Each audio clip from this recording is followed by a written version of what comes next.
Hello friends, this is our guided reading lesson for the day. So have you ever been to a zoo or wildlife park? What kinds of animals did you see there? What are some of your favorites? Well, animals are like people in many ways. As is true with people, animals have exceptional, which means special, things about them that we might not be able to know just by looking at them. So you may not know just by looking at me, but I'm exceptionally good at word puzzles. So that's something I'm good at. What is something special about you that someone may not be able to tell just by looking at you? Well, as we read this book, you may be reminded of interesting facts that you already know about the featured animals, and you may also learn some new interesting details. So I'd like you to open up your book, and I have my copy here. And let's read the title. Animals, Animals, written by Cheryl Ryan.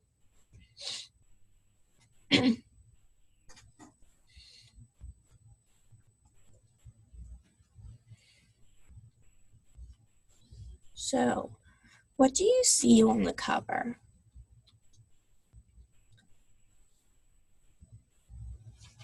What type of book do you think it is? What might it be about? Are you familiar with the animal you see on the cover? Do you know any facts about that animal? Is there anything you're curious about by looking at that photo?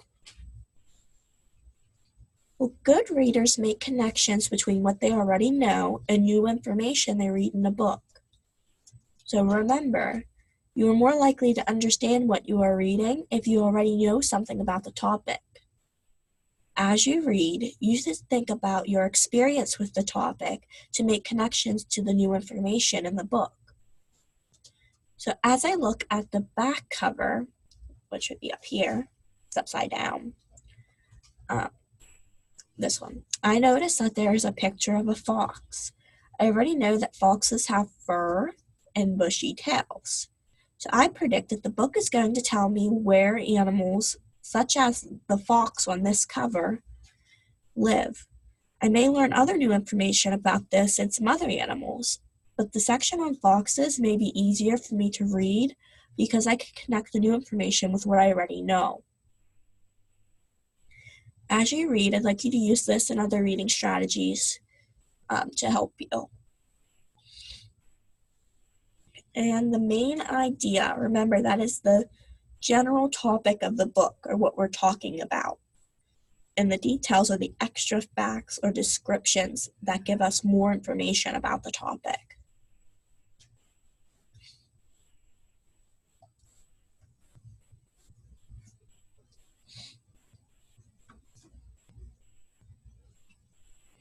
So the topic is people.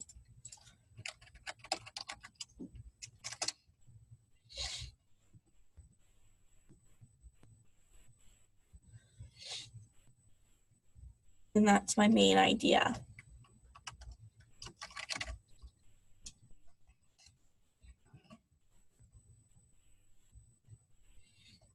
And then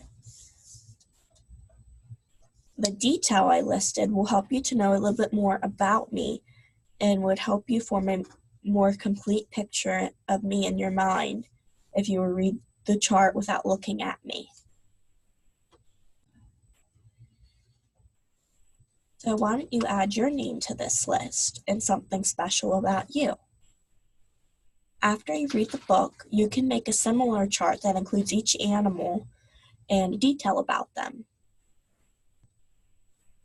So some words that we're going to see in this story that might be unfamiliar: elk, giraffe, and hippos. So these 3 words will be found in the story. So I'd like you to consider what you already know about these 3 animals. and jot down some notes on a piece of paper. So we're going to begin reading, and I will read to you, and I'd like you to follow along. We are on page 3. There are many kinds of animals. Elk run fast. Elk live in the mountains.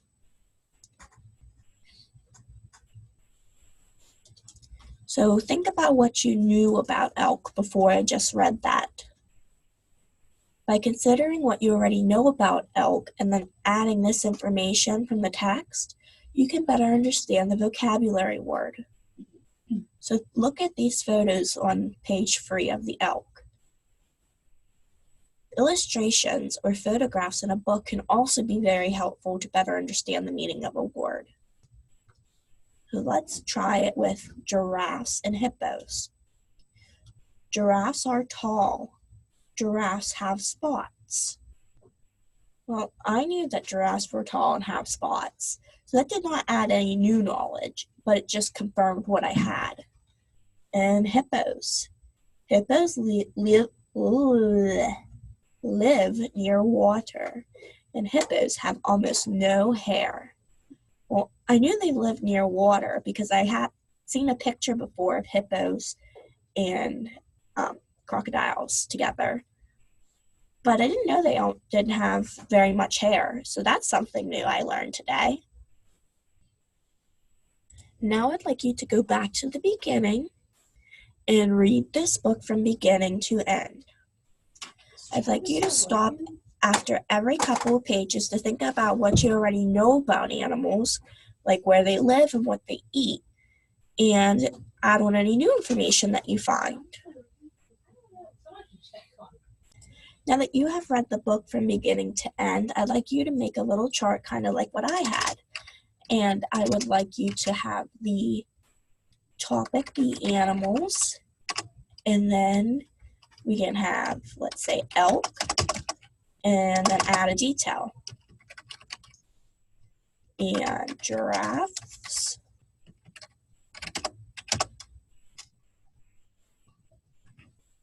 and add a detail. I'd like you to do that for all of the animals, so go ahead and do that now. So what did you know about these animals, and what did you learn that's something new?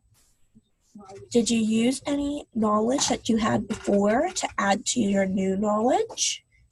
So for instance, when I came to page 6 and saw the picture of the camel, it reminded me of when I went to a zoo and I saw a camel for myself. So we will end our guided reading with this question.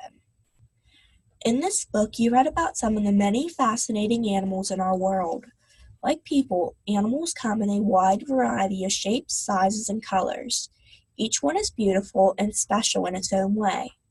There are animals all around us in nature, though sometimes we don't take the time to notice them or see the special things about them.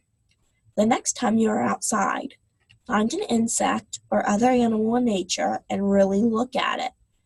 Ask yourself, what do I notice? Do I see something I've never seen before? And take time to appreciate all the beauty that nature and the animal world have to offer. All right, friends, that's it for today.